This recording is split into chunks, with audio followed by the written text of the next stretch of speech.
we had looked at elaborately the basics of two-dimensional photoelasticity, and in the last class we also looked at how one can go and analyze a three-dimensional model. And I also mentioned photoelasticity is one of the unique techniques which provides you a convenient means to find out the stresses interior to the model. With developments in computers and also in image processing techniques, photoelasticity has not lagged behind, and people have started employing image processing techniques, and we have already looked at how intensity can be recorded conveniently with CCD cameras. So, we will look at a flavor of what is digital photoelasticity in this class. We have already looked at one of the earliest methods which mimicked what you do manually, identifying the fringe skeletons, how you can employ image processing techniques, how logical operators can help in finding out the fringe skeleton conveniently. And I mentioned you have color code, and this color code could be conveniently employed in a digital photoelasticity to evaluate the fringe orders. We will have a look at certain aspects of this. And finally, we will also look at what are known as intensity based processing methods, which are essentially phase shifting techniques, and you have what is known as a 10-step method. And what you have here is the method is so well developed that you get the fringe order n theta for every point in the domain. Using this, you can find out sigma x, sigma y and tau xy stress contours. I can also do the separation of stresses. So, what I have here is, with advancements in technology, you can find out the fringe order and theta at every point in the model domain by processing the intensity, and also get the separated stress components. Though I have not spent time on how to find out these individual stress components, with your background on fundamentals, you can actually do a self study to do that. Now, we will take it up what is 3 fringe photoelasticity.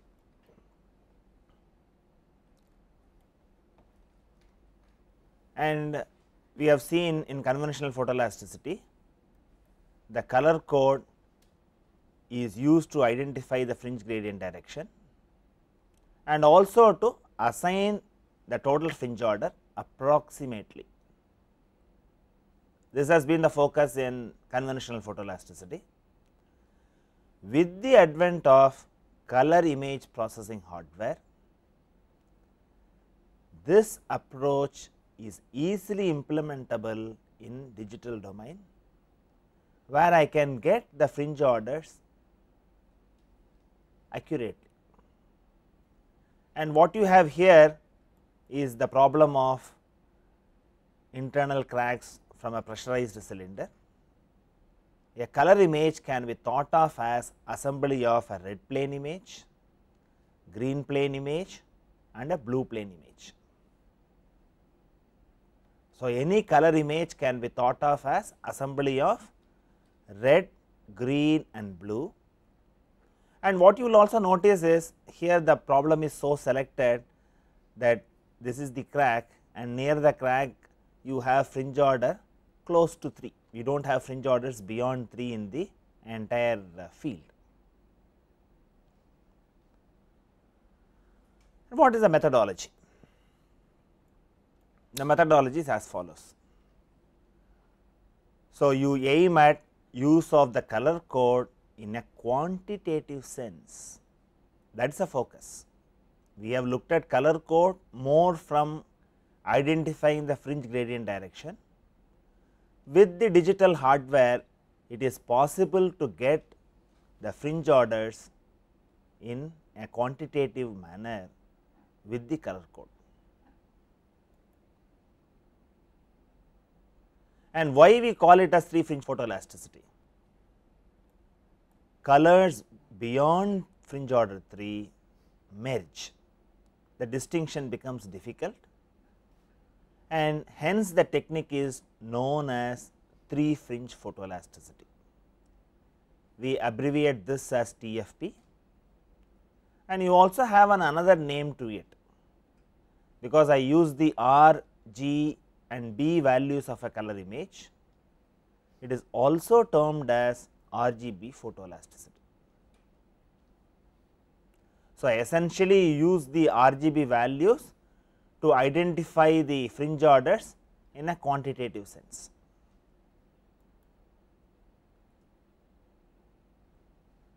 And how do you do this?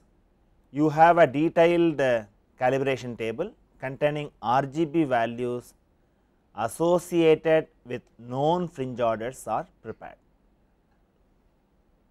Essentially you take the case of a beam under 4-point bending, and we have seen we had a neutral axis where the color is black, and by increasing the bending moment I can increase the fringe orders at the farthermost end from 1 to 2 to 3. So, use that to prepare a calibration table. And what you do is you find out the fringe order in an unknown problem by comparing the RGB values in the calibration table. So, in this methodology what happens is you have to initially develop a calibration table, and this calibration table has to be developed very carefully, and whatever the light source, whatever the polariscope and whatever the camera that you use, all that influences your color code. So, for a particular system you can have one calibration table, and now what we are going to do is we will find out a methodology and also minimize the error in identifying the fringe order. Let us see how it is done. The basic methodology is as follows. I said that you have the color code developed from a beam under 4-point bending. I have R, G and B values, and you have a fringe order which varies from 0 to 3. For example, I have a problem of a plate with a hole, and if I have to find out the stress concentration factor, what is it that you need? Because in many of the engineering applications, evaluation of stress concentration factor becomes important because you have finite geometry. In a finite geometry problem, if you have to find out the stress concentration factor, what you need is you need the maximum fringe order which is on the horizontal diameter, and find out from the far field what is the average fringe order. You take the ratio, you get the stress concentration factor. It is as simple as that, because many engineering problems, by processing the isochromatic data, the pertinent information can be easily obtained. I have now said how to find out stress concentration factor. You also have methodologies to find out stress intensity factor. There again you need only isochromatic data, and you also have contact stress problem where you want to measure the contact length and also the maximum pressure developed. There again you need only the isochromatic fringe order. So, there is a class of problems where even if you know the isochromatic fringe order, from the design point of view you get the pertinent information. So, basically we are going to look at, suppose I want to find out what is the fringe order in this, we all know from the color code it is about 1, and how do I implement it in the methodology. And many researchers have contributed to this, and what you do is you write a basic equation wherein you define error as the difference of the R value of the experimental image at the point of interest and R value of the calibration table. That is why it is given as subscript C. So, I have the R value, I have the G value difference and I have the B value difference. So, if the colors match, then I have found out the fringe order corresponding to the data point of the experiment. But in general, because of experimental difficulties, it will not typically go to 0, it will have some finite value. Now, the question is, we would like to minimize that error, and how do I go about and do it? That is what we are going to look at, because computers faithfully do what you want and without a murmur. So, I can do a sort of data searching. If I have 2000 data of fringe order and the corresponding RGB values for every data point in the actual experimental model, I can search all these rows available in the calibration table and find out the error, and this has worked.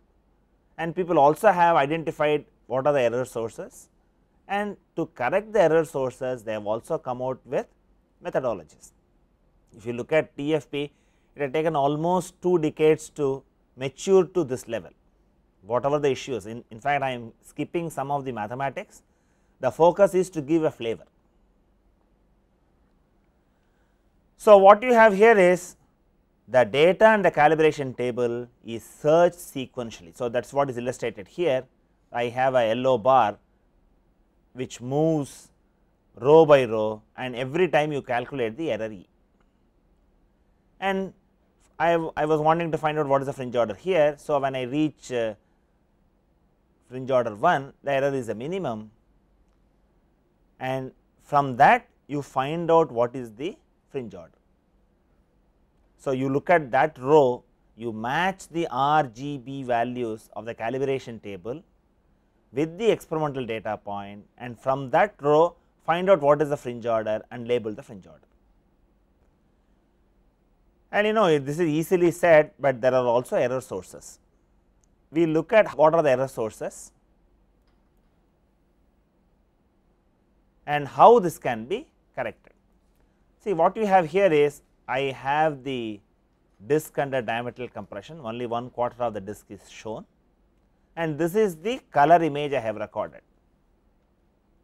And what is done is, whatever the fringe order that I have obtained by searching the calibration table, they are plotted as a grayscale plot. Ideally, I should have from dark pitch to a pure white when it comes, because I want to have a gradual change in color. But what I find is, I find these kind of distinct fringe streaks. And why do these streaks come?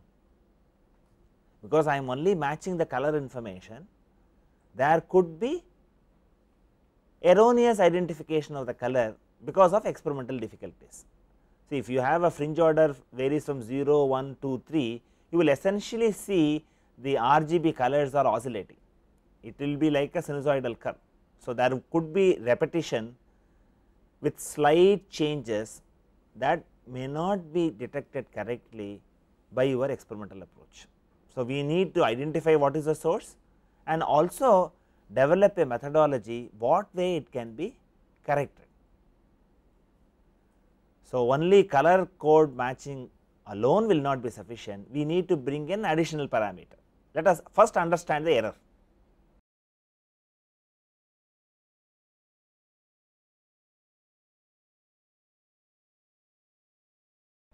Now, I take a line that passes through the fringe field. So, we will have a line AB, consider a point P on line AB. So, I am taking a line that passes the color image as well as that passes through this, and let us also look at the color code and find out what has really happened.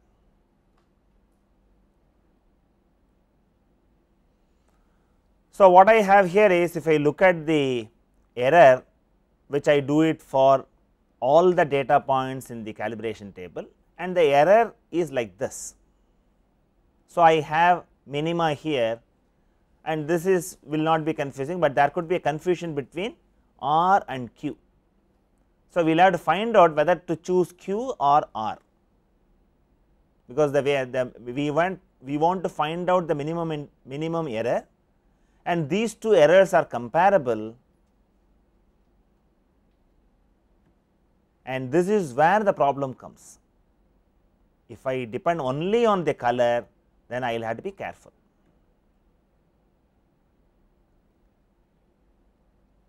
So, what you find here is I have the color code from 0 to 3,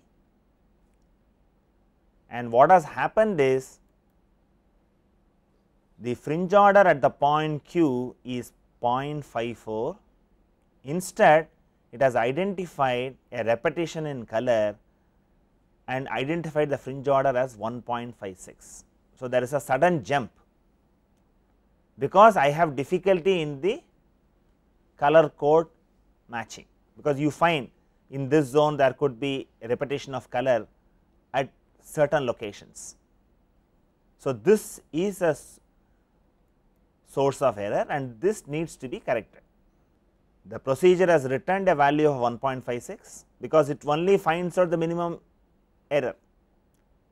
So, I need to have additional criteria to correct this, and if you see the graph, it will be more clear that I have a variation of fringe order from theory like this, and from TFP I find there is a sudden jump 0.54, 1.56, and you have it like this. So, these kind of variation cause formation of this kind of bands, and this needs to be corrected.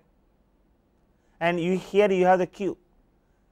I have a fringe order variation which has to be smooth. I can't have sudden kinks in this. So, the best way is bring in fringe order continuity as a basis. That is what we are going to look at.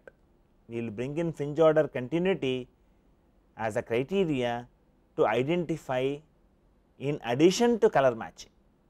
So, this is what, so we have to reframe the basic equation, and when we do that refinement, we call that as a refined TFP, and the methodology is like this. You know what you have here is, this is what you do it in a conventional approach. In the refined TFP, I have an additional term where P is the neighborhood fringe order,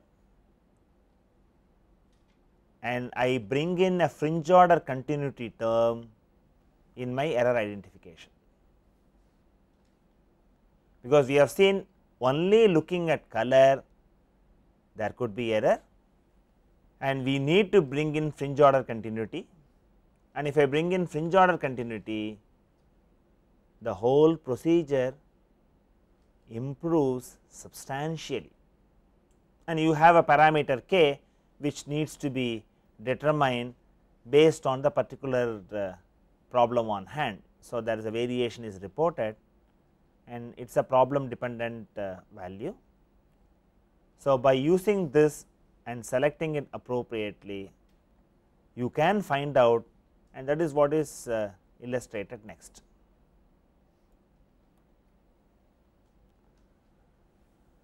So, what I have here is conventional error will be like this, the repetition, it was not finding out whether it is Q or R. Now, with the new criteria, Q is the right value from fringe order continuity. So, beyond that the error is more. So, the methodology will report only the minimum value corresponding to Q, it will not report this at all, that problem is eliminated. So, what are the basic steps? First, get the fringe order data for the whole domain by TFP, then scan the domain of interest and eliminate noise by invoking RTFP, and you can also confine your attention within the model by using a tiling procedure. I am not getting into those mathematical details. The graph is good, the graph what you see here, the graph varies like this, that illustrates how the additional term has helped in providing a minima corresponding to the first point and the second point where we had confusion because of the fringe order continuity, you see an error here, the error increases. So, it is easy to identify the fringe order corresponding to the first minima, which happens to be the global minima. Now, what we look at is, we will look at a interesting application of this methodology, and this also you have a provision in this book where you can search what is the topic that you want, that is what is illustrated here, and I take up a interesting application problem, and this is becoming important in the case of electronic packaging. And what you have here is, I have a aluminum bar and I have a polycarbonate, and you have two edge cracks on this, and this aluminum is heated from the bottom, and at the tip of the crack you see the fringe pattern like this, and bottom surface of the aluminum is kept at 50 degrees, and this will vary as a function of time, and at t equal to 6 minutes this image is recorded. So, you have a time varying phenomena, slow time varying phenomena. So, you record one image, you record only one image, only a color image or the phenomena as a function of time, because it is slowly varying. I have already said that normal digital cameras can take 30 frames per second, that speed is good enough to record this kind of phenomena. So, we are looking at time varying phenomena with digital photoelastic approach, and what you find here is, I have the crack and the fringes are very small, and it is difficult to collect data for me to evaluate the stress intensity factor.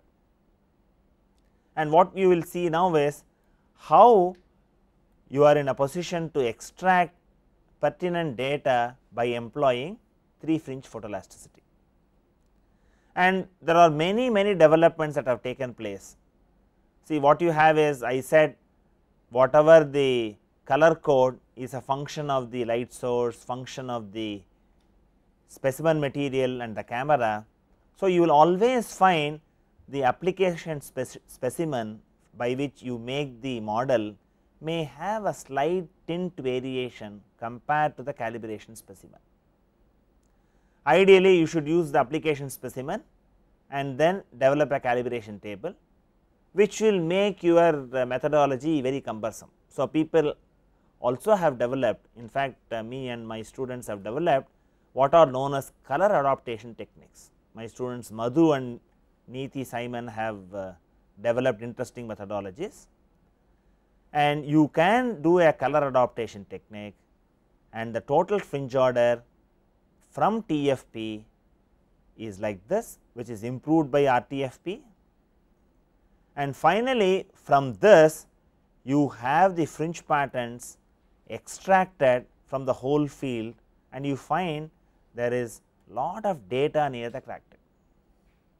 So, you have culled out fringe order 0.25, fringe order 0.5, fringe order 0.75, fringe order 1, and you see more details at what happens in the crack tip. So, what you find here is, by employing the color code, you saw only a small information to start with, whereas when you determine the total fringe order at every point in the model, you are able to plot fractional fringe order contours, and you have wealth of data for you to process and evaluate the stress intensity factor. So, we have seen for stress concentration factor or stress intensity factor, you need only isochromatic data, and this employs effectively the color image processing hardware. So, this is one philosophy. We will look at another philosophy. The other philosophy is brought in a paradigm shift in data processing. We have seen with the modern CCD cameras, you can record intensity data conveniently over the model domain, and this has opened up new possibilities for data reduction from the images.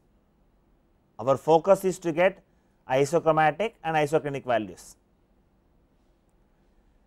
and what we will now try to do is we will evaluate it from processing the intensity data recorded by suitable optical arrangements. And what you will have to look at is the conventional recording of only a dark field in plane polariscope and dark and bright field images in circular polariscope. They have been found to be insufficient to provide enough data for evaluating the photoelastic parameters from intensity. So, people have to look at how to generate additional intensity data, and this posed new challenges. So, what you have here is, though processing of intensity data has offered hope for determining the photoelastic parameters on each pixel of the model domain. That is a focus. We want to find out the whole field information. The focus is not just point information, because with advancements in computer technology and also ability to record intensity data conveniently has opened up a very new approach wherein you process the intensity data. And what are all the challenges? The first question is, what is the choice of optical arrangements? Because you have only bright and dark field. So, that is one aspect. The choice should be such that the photoelastic parameters could be evaluated based on simple equations. In fact, if you look at the digital photoelasticity literature, there was euphoria. People started coining new optical arrangements, and the focus was to evaluate delta and theta, and they got equations which look very complex, because these are all inverse trigonometric functions. They have multi-valued, and identifying the correct value was a challenge. So, people had full freedom to develop different type of optical arrangements. That is how the whole field started. But once you have unconventional optical arrangement, you also have the problem of alignment. So, the optical arrangement selected should be robust, so that normal optical misalignments and mismatch of quarter wave plates only influence the results marginally. This is the requirement that you will have to put across. See, there is one philosophy. Once we have digital photoelasticity, people also developed sophisticated polariscopes with stepper motor control, and also they had put achromatic quarter wave plates. Then the cost of the polariscope is very exorbitant, and many institutions that have conventional polariscope, they cannot go into digital photoelasticity. Now, the method what we are going to look at, the conventional polariscope can be used. You just put a digital camera and write an appropriate software.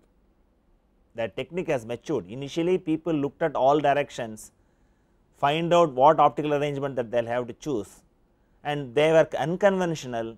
So, they had to develop even new polariscopes which employs this philosophy. Now, what you have here is methods which uses conventional polariscope also, and you also have, when you looked at the optical arrangements, how many number we have to use, how many parameters that you have. I have to find out the isochromatic parameter, isoclinic parameter, and the background light intensity. So, 3 should be good enough. Then people found 4 is necessary. From accuracy point of view, you have to go for more and more methods. Now, you have a technique which is a 10-step method, which is very robust, which could be employed even in a conventional polariscope. You put a CCD camera, replace the human eye, and write your own code to evaluate the parameters. The focus is not only the choice of optical arrangements that should be minimal and so on, the number and this combination has to be selected in such a manner the photoelastic parameters are evaluated with acceptable accuracy. It is a very key requirement. See, you will have to find out, when you have to find out at a point accurately the fringe order, you have been taught how to do Tardy method of compensation, and by employing Tardy method of compensation you are in a position to find out the fringe order accurately at a point of interest.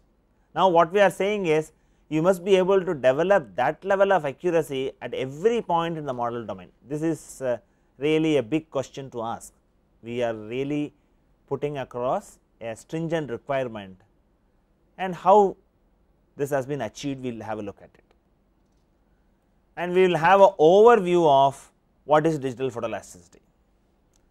Basically, you record intensity data and you use either a plane polariscope or a circular polariscope, and you have classification of methods as monochrome based methods and white light based methods. And white light is what we have seen, we will also have a look at it, what are the sub classification.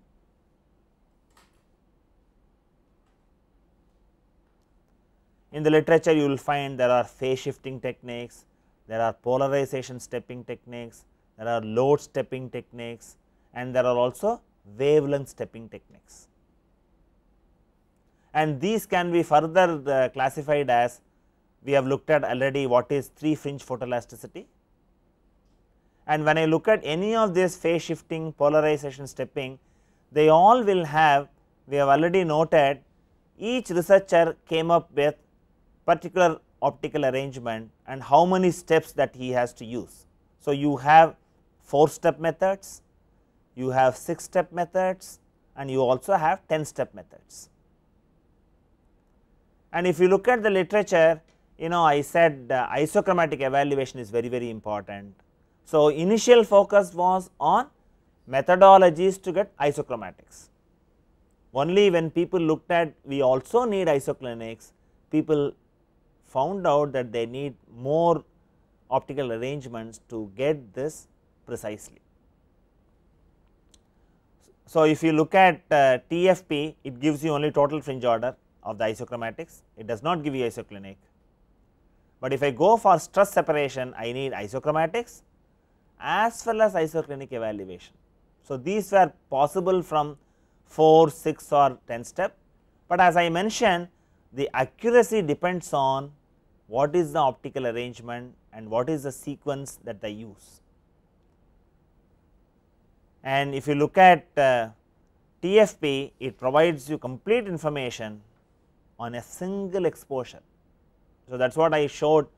We had a problem of heating of aluminum polycarbonate combination, and you have a temperature field developed, it is a function of time. So, you also need to look at, am I looking at static problem or am I looking at dynamic problem. Even in dynamic problems you can look at slow varying phenomena and ultra fast phenomena. Ultra fast phenomena you have to go for really high speed cameras and very sophisticated hardware, and those cameras also available now. They are available, if you pay 1 crore of rupees you have those kind of cameras available. So, we have looked at what are the classification in white light, we can also look at what are the subdivisions in monochromatic light source. So, here again you have a phase shifting, polarization stepping and load stepping, you have the 4 step, 6 step and 10 step, and these methods can provide you both isochromatic fringe order as well as isoclinic evaluation. And what you find is a 10 step method definitely assures high quality determination of parameters and recommended for stress separation studies, because stress separation studies require high quality isochromatic and isoclinic.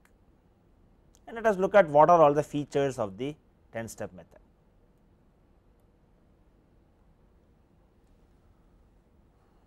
So, the first achievement is it assures accurate estimation of both isoclinics and isochromatics. The methodology is easy to implement and uses an improved method of calculating the fractional retardation that avoids numerical stabilities. In fact, this was a very difficult problem. Many researchers have looked at it and finally, we have a methodology. It is not so simple. Every point that I mentioned has taken several years. I am only trying to give you an overview in a nutshell, skipping lot of mathematics. I am trying to tell you a gist of what is the philosophy behind digital photoelasticity.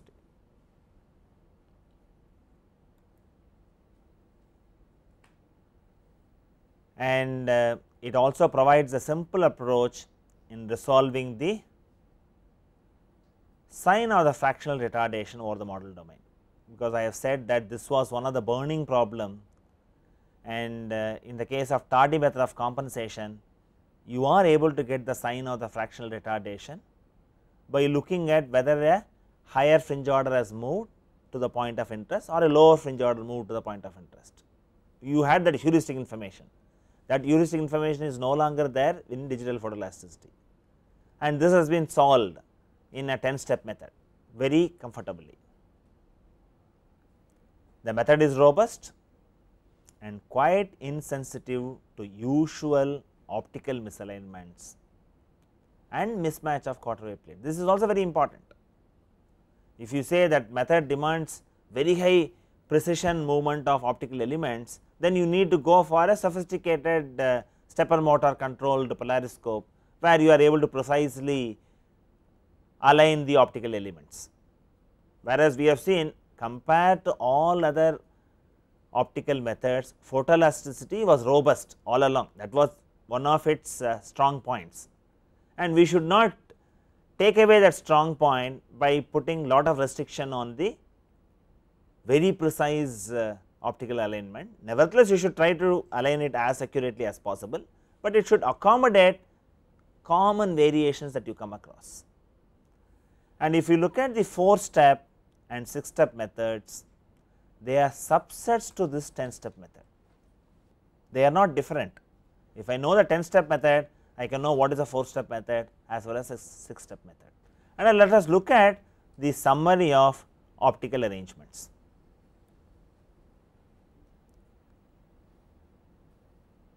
You know what you have here is, I have a plane polariscope.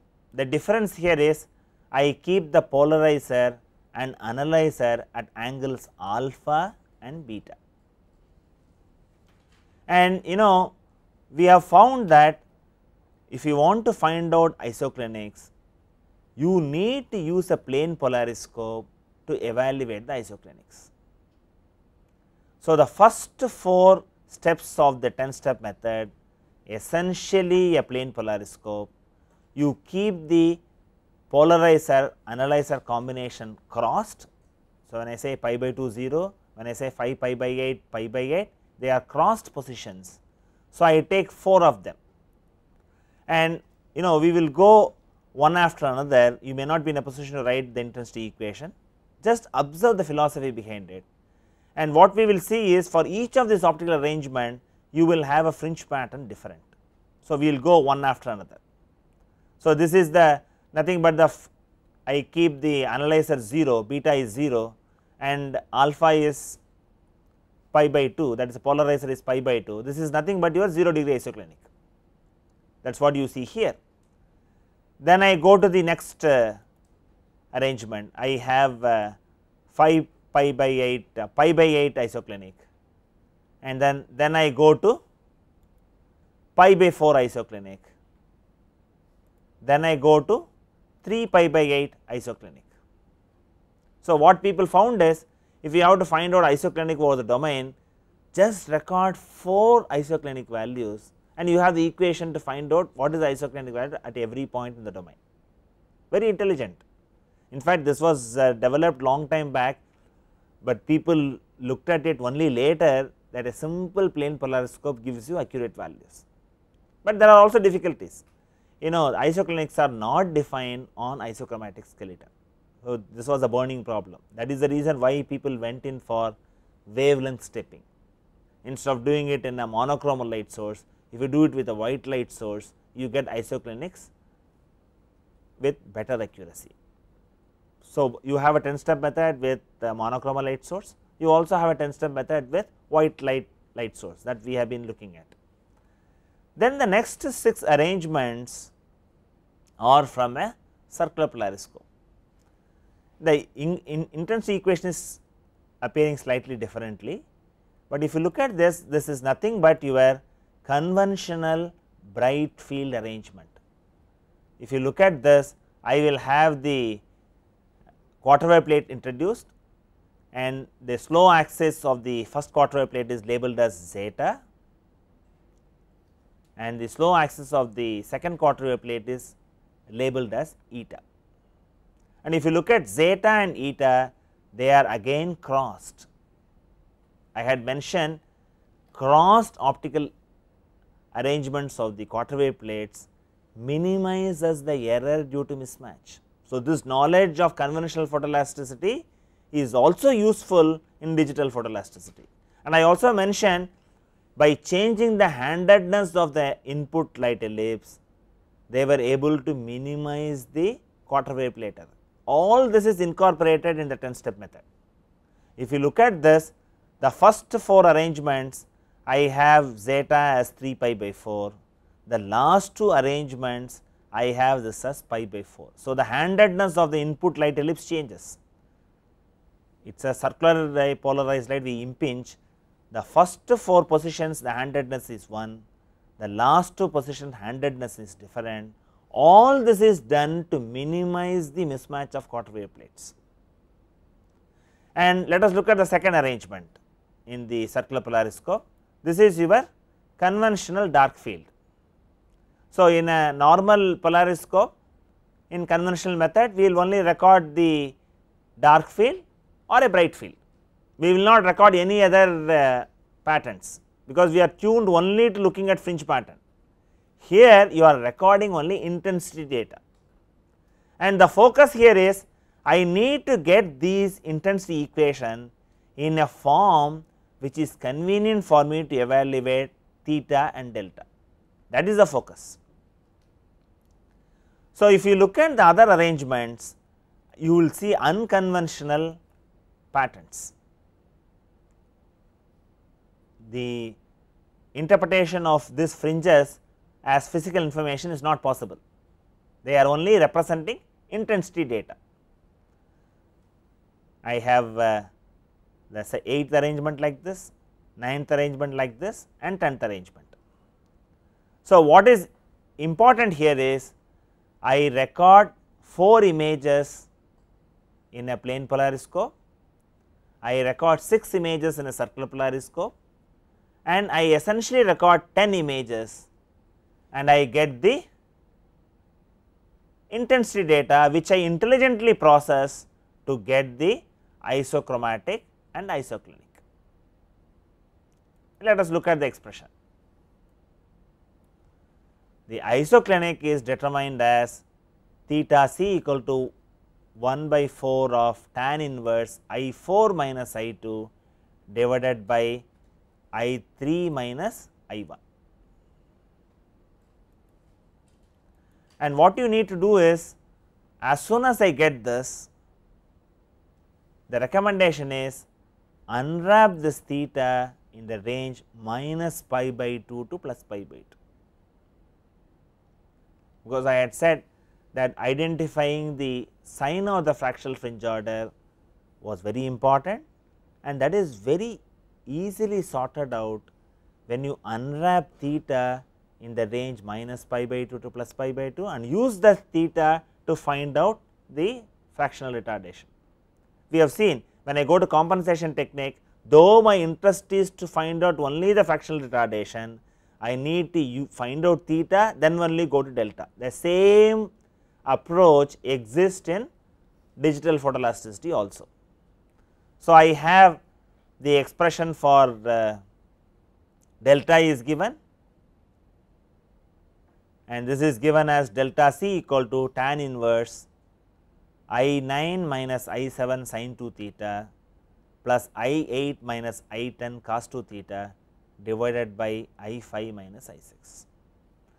See, to look at this expression looks very simple, even this bringing sin 2 theta as well as cos 2 theta in the numerical term in the term above the denominator was a challenge.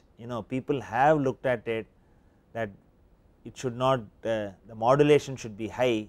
So, people coined this, and this is the contribution from Quirega and others, and that methodology we have popularized, and this assures high modulation in the evaluation of delta. So, what you find is you learn the philosophy that I have isoclinic parameter as well as isochromatic parameter evaluated by processing the intensities mathematically.